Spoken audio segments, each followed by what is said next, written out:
Olá, pessoal! Sejam bem-vindos para darmos continuidade aos estudos da nossa disciplina Educação, Etnia e Identidade Cultural.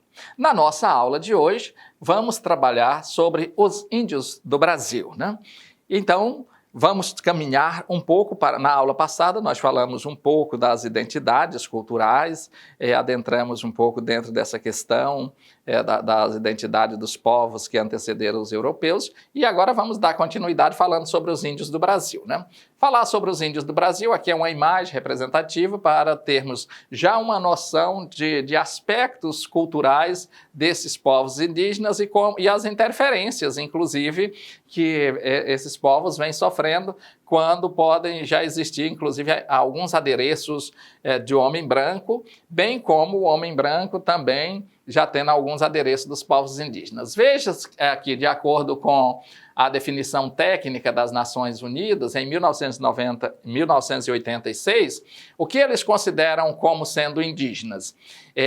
As Nações Unidas traz esse parecer técnico, essa definição técnica, as comunidades, os povos e as nações indígenas são aqueles que, contando com a continuidade histórica da sociedade, as anteriores, à invasão e à colonização que foi desenvolvida em seus territórios, consideram a si mesmos distintos de outros setores da sociedade. A definição técnica das Nações Unidas vem dizendo isso.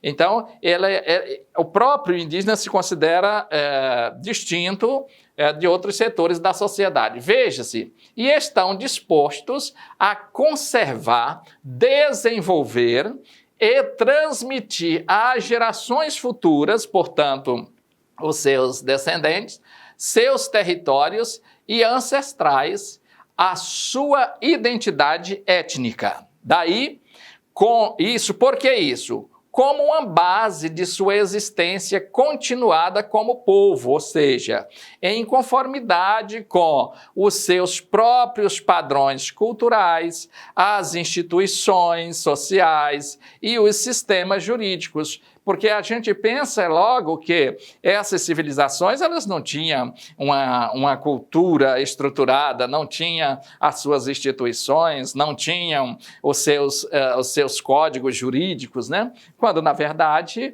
não é bem assim.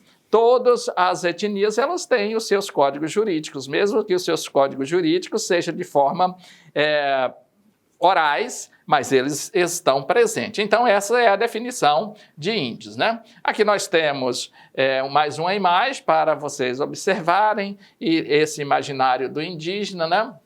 E critérios de autodenominação, como os critérios para se autodenominar como indígena, né? A continuidade histórica com a sociedade pré-colombiana, eu faço parte desse povo antes dos europeus chegaram. Uma estreita vinculação com o território, ou seja, com aquela área em que estão localizados os grupos sociais ou as etnias, sistemas sociais, econômicos, políticos bem definido, como é que está organizado esse sistema político dessa etnia, como as questões econômicas, a política que é desenvolvida, como está essa definição. Uma outra questão interessante para a autodenominação como indígena, a língua mãe, a cultura e crenças bem definidas também. Observe ainda que para se autodenominar como indígena, tem que identificar-se diferente da sociedade nacional. Eu não tenho muito a ver com essa sociedade nacional. Eu faço parte deste país, mas esse imaginário de sociedade não é o imaginário que eu tenho. Aqui, uma vinculação ou articulação com a rede global dos povos indígenas. Se ver dentro de um contexto geral, como dessa rede global, como são os indígenas nas mais diferentes regiões do planeta, não? Vamos aí, aqui uma imagem, só para vocês irem tendo essa noção da cultura e do indígena brasileiro, que ainda é este povo que para eles o que importa é estar bem com eles, estar bem com a natureza, ter a sua alimentação, viver em paz, né? Observe que aqui nós temos povos indígenas, são povos que já habitavam há milhares de anos essas terras, muito antes da invasão europeia. E aí a gente vê uma forma, essa imagem eu acho ela bacana, que traz no nosso imaginário também o que não era imaginário para eles, porque era a vida prática, como a relação da mãe com o filho, essa relação de se estar na natureza, até aquela questão que eu falei para vocês, que para eles estarem nus não tem problema, faz parte da cultura deles, né? Então, observe que indígena do Brasil, aqui os indígenas do Brasil, na época da chegada do europeu no Brasil, a população indígena era aproximadamente 5 milhões de índios no Brasil. Veja o que temos, o disparamento que temos em relação a isso, que depois de mais de 521 anos da chegada do europeu, isso aqui é segundo dados de 2001, do IBGE, uma pesquisa do IBGE. Hoje essa população está reduzida a 700 mil índios, ou seja, não existindo aqui em 2001, não existia nem 1 milhão. Veja uma redução aí, depois de 500 anos, uma redução de 4 milhões e 300 mil indígenas. Ao passo que o Brasil aumentou a sua população, as nações indígenas elas tiveram aí um decréscimo de mais de 4 milhões de pessoas, né? Observe que os indígenas brasileiros de hoje são sobreviventes e resistentes da história da colonização. Isso, eles resistiram, sobreviveram porque foram perseguidos, eles foram inclusive caçados, né, para ser presos e torturados e mortos, com algumas doenças que eram existentes na Europa e que os indígenas não tinham anticorpos no seu organismo resistente a essas doenças, como sarampo, varicela e outras, e os europeus traziam, inclusive, roupas contaminadas, peças, produtos contaminados com esses vírus, que eliminavam praticamente uma população inteira. Não é por acaso que eu falei para vocês na aula anterior, que existia no Brasil cerca de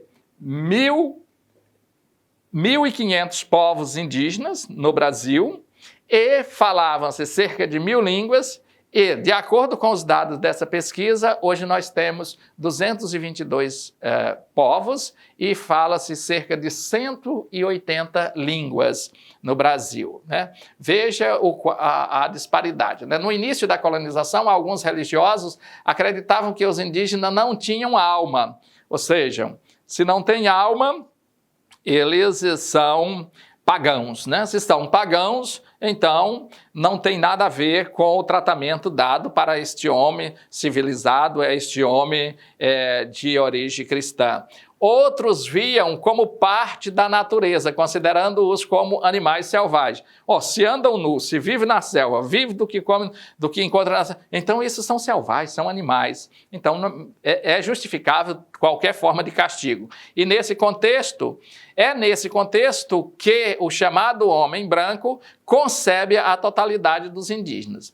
Veja que a riqueza da diversidade sociocultural dos povos indígenas representam uma poderosa arma na defesa dos seus direitos e alimenta o orgulho de pertencer a uma cultura própria e de ser brasileiro originário, né? Então, nessa luta que nós temos, e essa diversidade, ela nos leva a isso. Esses povos indígenas agora, eles estão retomando, porque houve um determinado momento que até alguns indígenas, eles se sentiam preteridos ou se sentiam constrangidos em dizer que eram indígenas, né? Agora eles começam essa luta, principalmente na região sul, na região do Nordeste, para essa autodeclaração como pertencente a uma etnia indígena e, sobretudo, dizer: eu sou brasileiro originário. Antes dos outros chegar aqui, nós já éramos, né? A cultura indígena não se refere a um grau de interação com a sociedade nacional, não é isso, mas com a maneira de ver e se situar no mundo. Então é dentro desse aspecto que nós temos aí esse desenvolvimento da cultura indígena. Veja, com a forma de organizar a vida social, política, econômica e também a vida espiritual, que é a questão religiosa de cada um destes povos, né? Assim chegamos ao final da nossa aula de hoje. Bons estudos a vocês, uma excelente aprendizagem. Nos encontramos na nossa próxima aula. Tchau, pessoal!